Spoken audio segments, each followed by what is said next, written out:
My name is Lena Zander, and I'm a professor at Uppsala University. And this is the second year that I'm here at the Global Leadership Summit, and I'm really pleased to be here. It was an excellent experience last year, and I'm very happy to be back this year. Last year there was some great presentations which, among others, talked about the notion of doing voluntary work, how international organizations are actually sending people out to do voluntary work. Now, I spent 3 years working in Africa before doing my PhD, and when I heard that, I was just amazed, and I thought, this is really important, because now things are happening which I didn't really expect would happen within companies. And that made me think about, how can we make a difference? That's one way of making a difference. So I started talking to a lot about people about, what as global leaders can we do to make a difference? A difference for individuals, for groups, for teams, for organizations. So that's currently a project that I'm working on right now, and which is really exciting. So there will be an upcoming workshop on that topic and to sort of work more with it. From this year's summit, which just has started, a couple of things that popped to my mind is sort of these words that start with an E, basically, engagement, exposure, internal, external exposure, but also expenses, and talking about the bottom line for organizations. And we've been talking for a long time about things like the triple bottom line, but there is a lot of expenses involved in letting people being exposed in different ways, like the voluntary programs. But how can we do this, and how much exposure do people need, and how much can they learn from? And that's topics I think we will touch upon quite a lot during the summit itself. So engagement, exposure, and then sort of the expense side, and short-term and long-term, I think, are interesting topics. I'd just like to say one more thing from last year, actually. This thing about having academics and practitioners meet, I thought was really interesting. And one of the things that came up in one of the sessions, which I hadn't thought about, was when one of the practitioners said, I get 200 plus emails a day. And I thought to myself, well, academics, some of them do get a lot of emails, but I'm not sure that it's an average to get 200 plus a day. And I asked him, so how do you handle that? And he said, well, you have to have different filters, and you have different ways of doing it, and sorting mechanisms, etc. And it suddenly struck me, what if the openness we're experiencing today, if that actually leads to more isolation, more seclusion? Because what he in fact was describing was but creating groups and network groups where you don't really read things that don't come from that group, because if it's any of those other 200 emails, they're sort of slotted away before it reaches his eyes. And I'm thinking, what if that happens a lot in organizations? That by having this enormous freedom and this enormous access that we have, people are becoming more confined in different types of networks and groupings because they can't handle it. It's just too much for any person to handle, to read everything and to do everything.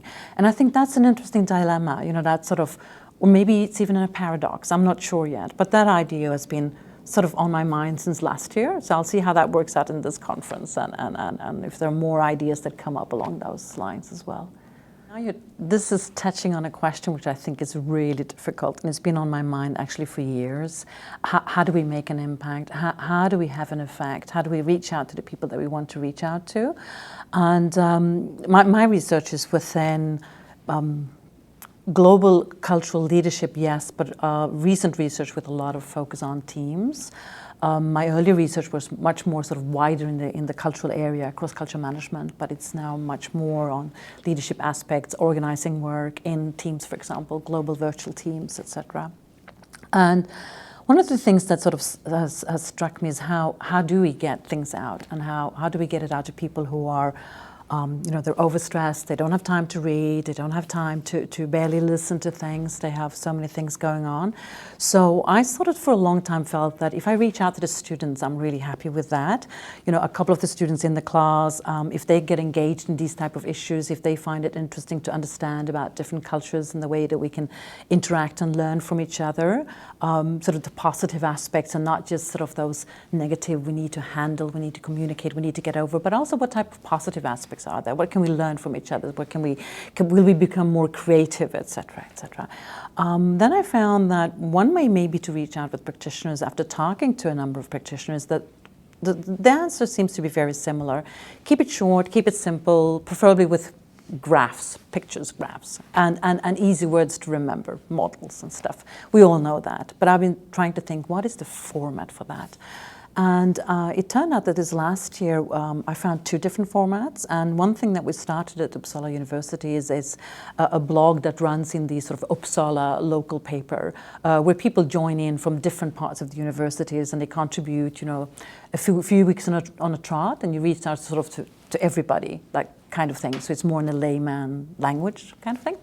The second thing, reaching out to companies, is working with different types of magazines, and we have a academically oriented but practitioner-friendly type of magazine or journal, if you like, which apparently is read by a lot of not just the Swedish companies, but it's sent out to companies in different parts of the world as well, and it's growing, it's very new.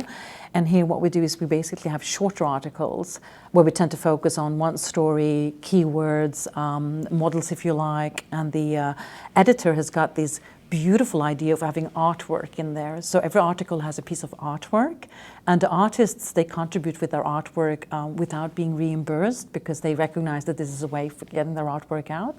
So it's got a very pleasing, you know, when you look at it, it's very appealing to look at, and it's the same way you reach out to people. So now that is spinning off into workshops and other things. And I thought that was quite interesting. That's the first time I felt that you can really sort of reach out to people more on a daily, in the daily work basis. I know there is a lot of practitioners who tend to read, you know, Harvard Business Reviews and this really top-level practitioner, academic, bridging type of journals.